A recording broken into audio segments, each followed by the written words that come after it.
Colton Hobb joins us tonight. Colton, thanks for coming on. Absolutely. Thank you guys so much for having me. And before we get into anything, I just want to make sure that everybody hasn't forgotten why we are actually here tonight. I mean, we lost 17 lives last week, and yes, I actually physically put 2 to rest, and to me that was the hardest thing in the world to endure. I mean, nobody should have to go through this, so as long as we're taking the right steps to move forward from this and make sure that this doesn't happen again, I'm all for that. Well, we certainly haven't forgotten. Thank you for reminding us yet again, and we think that the only way to make the country better and maybe put a dent in this scourge is to have a rational, thoughtful conversation about what to do next. And with that in mind, Absolutely. You were planning to go to this event last night. And tell me if I'm mischaracterizing any of this. And you sent in, at the request of a CNN producer, you sent in a number of questions, statements you wanted to make, questions that you wanted to ask of the politicians on the stage. And they rewrote one of your questions? Is that right? Yes, sir. So what had happened was 4 days ago, I had gotten contacted by a lady named Carrie Stevenson from CNN. She had asked me originally to just write a speech. It was going to be at the town hall at the BB&T Center. So I agreed. I felt like it would be the right thing to do, be able to go speak my part, as well as open eyes to a few things that I thought that could make this situation a little better. From there, 3 days ago, so the next day after that, we had gotten, I got an email back from her, and she asked for more of questions rather than a speech, which I was totally fine with. So I wrote a little less of a speech and more of questions that I wanted to ask at the town hall. The day after that, it was more of just questions. She asked for just questions that I would like to ask. So I gave her my questions, and then yesterday at about 5:15, I made contact with her, and she had asked if I just asked her one question. So what they had actually done was wrote out a question for me, because in my interview with CNN, I had talked about arming the teachers if they were willing to arm themselves in the school to carry on campus.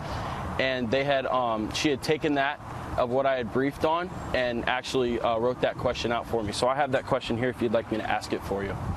Well, but I just want to make sure I have this straight. So you sent them a long, in effect, essay on what you thought, but they put Yes, their sir. own words in the question, and they weren't the same as the words you had sent in? They were the producer's words? Absolutely. They had taken what I had wrote and what I had briefed on and talked about, and they actually wrote the question for me.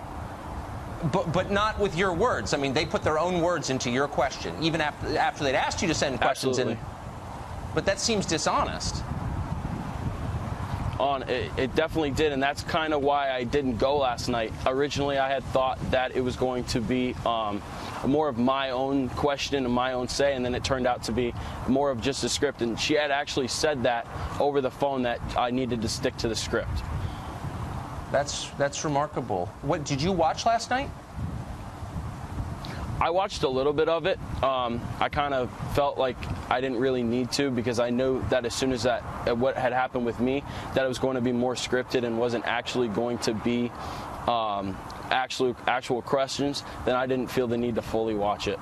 So if CNN was willing to reword your question, put their own words in your mouth, and as you said, you didn't want to go along with that, do you think they did that to other people last night?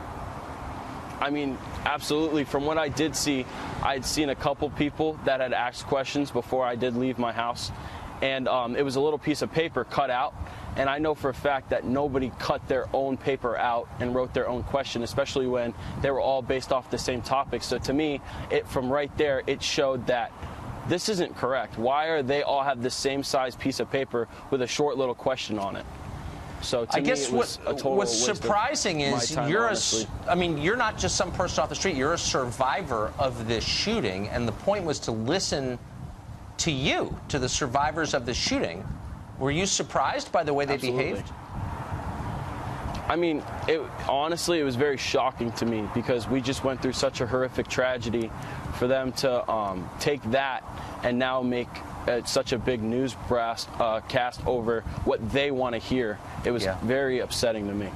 It's shocking to us too. Trust me, in the actual journalism business. Colton, thank you. Thank you for telling us that. It's really interesting. Absolutely. I appreciate it. Absolutely. Godspeed.